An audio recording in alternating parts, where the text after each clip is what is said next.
தருமபுரி இருதய ஆண்டவர் பேராலயத்தில் கிறிஸ்துமஸ் தின சிறப்பு திருப்பலி மற்றும் பிரார்த்தனை.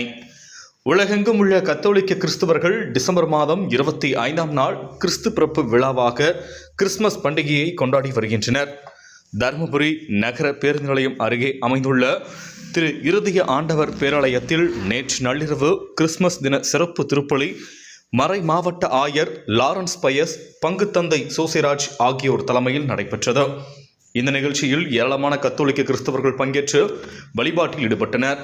திருப்பலியின் முடிவில் அனைவருக்கும் கேக் வழங்கப்பட்டு ஒருவருக்கொருவர் ஆற தழுவி கிறிஸ்துமஸ் வாழ்த்துக்களை பரிமாறிக்கொண்டனர்.